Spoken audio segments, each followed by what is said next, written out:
चलिए एक और अहम खबर रख देते हैं आपके सामने। कल राज्यसभा में दिल्ली हिंसा पर चर्चा हुई। दिल्ली हिंसा से शुरू हुई चर्चा सीएए और एनपीआर तक जा पहुंची। इस दौरान गृह मंत्री अमित शाह ने सीएए के मुद्दे पर कपिल सिब्बल को बैकफुट पर ले लिया। हुआ क्या, अब आप ये भी समझ लीजिए। दरअसल हुआ यूं कि अमित शाह ने सिब्बल से पूछ लिया कि आप देश के बड़े वकील हैं, आप कोई एक धारा बता दीजिए जो सीएए में नागरिकता छीनने की बात करती हो।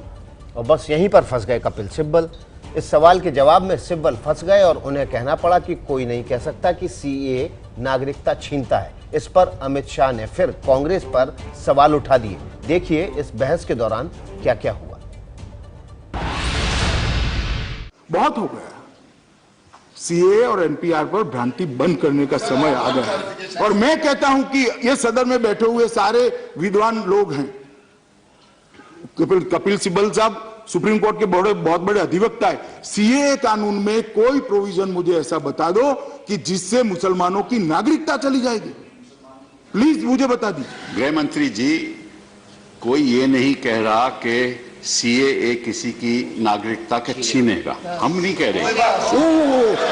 साहब एक मिनट बात तो सुन लीजिए। आप अरे नहीं आप मेरी बात सुन लीजिए। आप मेरी बात तो सुन। मान्यवर मेरी बात गुलाम नबी साहब करते हुए कहता है, कानून ये कहता है एनपीआर होगा, उसमें 10 सवाल और पूछे जाएंगे।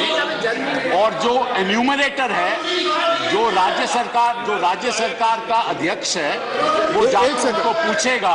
ये भी बता देता हूं। उसके बाद वो डी लगा देगा, डाउटफुल। उसके बाद इंक्वायरी शुरू होगी। और ये मुसलमानों के प्रति नहीं है, ये गरीब लोगों के प्रति है, ये जो दलित लोगों के प्रति है। जिसकी जगह खाली होगी कोई भी, इसको डी लगा देंगे।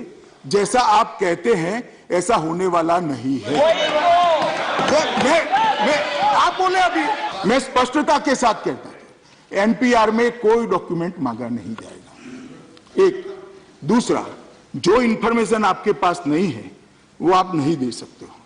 और तीसरा, कोई डी भी, मैं कह रहा हूं गृह मंत्री नाते राज्यसभा के पटल पर कह रहा हूं कि कोई डी लगने वाला नहीं। किसी को,